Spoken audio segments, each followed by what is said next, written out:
Shalom Abracha, ou bien mon Rav Alav Shalom, Rabbeinu Gershon, combien des choses j'ai appris de lui.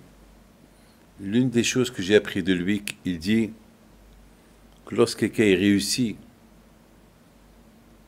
il ne faut pas attribuer la réussite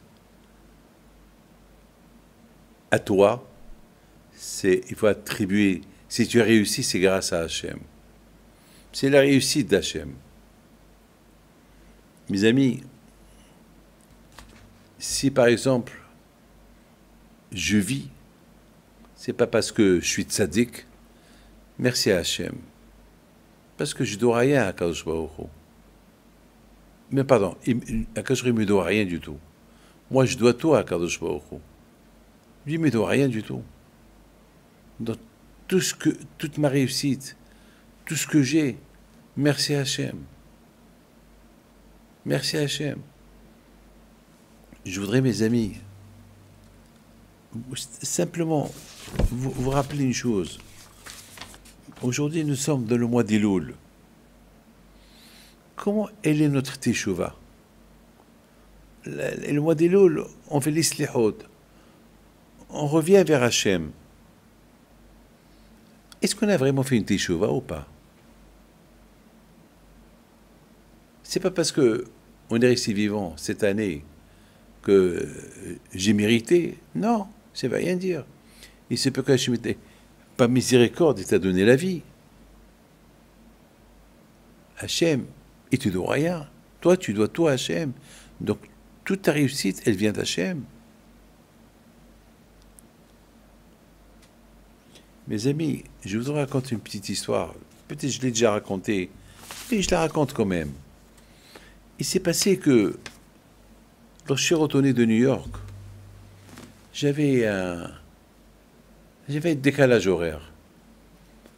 Et je suis parti pour dormir. J'ai même pris un cachet pour dormir, mais je n'arrivais pas à dormir. Et puis je me suis dit, tiens, je vais me lever et je vais rentrer dans mon bureau, écrire un peu d'Ivrei Torah, préparer des cours de Torah. Et on m'a donné un manteau qui appartenait à Rav Shach, Alav Shalom. Rav Shach, c'est un grand tzaddik. C'est son petit-fils qui m'a donné son manteau. Je me suis dit, tiens, je vais le mettre. Comme ça, avoir un peu la kedusha de ce manteau-là, en moi. Je me lève. Et je rentre dans la chambre où il y a le manteau. J'ouvre l'armoire. Mais je vois pas, il n'y a pas de lumière. Je pense que il y avait une coupure d'électricité où l'ampoule n'était pas bien, où il y avait pas d'électricité. Donc, je ne vois pas le manteau. Il y avait plein de manteaux. Et je ne savais pas quel manteau prendre. J'avais de la peine. Et j'étais un peu fainéant. Je n'ai pas voulu aller à la cuisine chercher une boîte d'allumettes pour voir. Bon, je ne sais pas. Je dis Hachem. Et peut-être j'ai ici une boîte d'allumettes. Dans ce plaque, dans cette chambre-là. A priori, il n'y a pas de boîte d'allumettes. C'est une chambre. Moi, je suis pas fumeur. Ma femme ne fume pas. Personne de ceux qui sont à la maison, ils ne fument. Ben, mes enfants, ils fument, mais c'est chez eux ou dehors. Chez moi, personne ne fume. Personne ne fume. Donc, une boîte d'allumettes, pourquoi? Et dans ma tête, j'ai dit, tiens, je vais tendre mes mains vers le côté droite, et là-bas, il va y avoir une boîte d'allumettes. C'est la folie. C'est ce que j'ai fait, et je trouve une petite boîte d'allumettes. Je les secoue, il y avait des allumettes. Il y avait 3 allumettes. Je les allume, je vois le manteau. Je suis resté bête. David, mais comment tu as su qu'il y avait là-bas une boîte d'allumettes? Mais comment tu savais? Mais comment? Mais David, je commençais à avoir peur de moi-même. Non, mes amis. Hachem, il veut simplement te dire, David, la boîte était toujours là-bas. C'est toi qui l'as pas vue. Cette boîte, elle n'est pas descendue du ciel.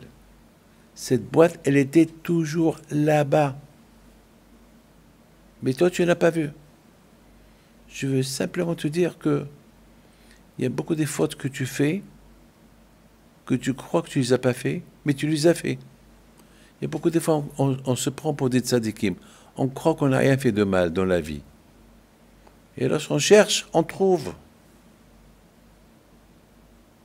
Lorsqu'on fouille, on trouve. Cette boîte d'allumettes là-bas était là-bas. Peut-être, pendant mon absence, quelqu'un, il est venu pour réparer quelque chose, et il a laissé là-bas la boîte d'allumettes. Cette boîte d'allumettes n'est pas venue du ciel. Non, elle était là-bas. Peut-être moi-même, je l'ai mis là-bas l'année dernière, et je l'ai oublié.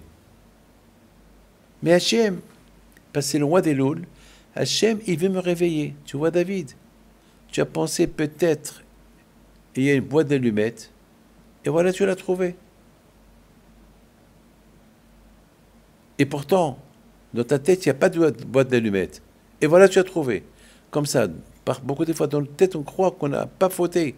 Et lorsqu'on fait des recherches, on faute. C'est pour ça qu'on dit, Hachem, éclaire-nous nos yeux pour qu'on puisse voir. Et beaucoup de fois, on ne voit pas. Mais ce qui est à côté de nous, on ne le voit pas.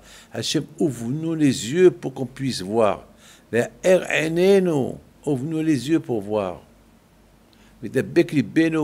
Ouvre-nous les yeux pour voir la Torah, pour voir les mitzvot, pour s'accrocher à toi, pour être avec toi. Hachem, mes amis, le mois des Loul, c'est le mois que Hachem, il nous ouvre les yeux pour voir. C'est à nous de voir. Est-ce qu'on veut voir, on ne veut pas voir. Que le bon Dieu vous protège et vous donne la santé, la joie et la prospérité et puis de soit avec vous. Amen.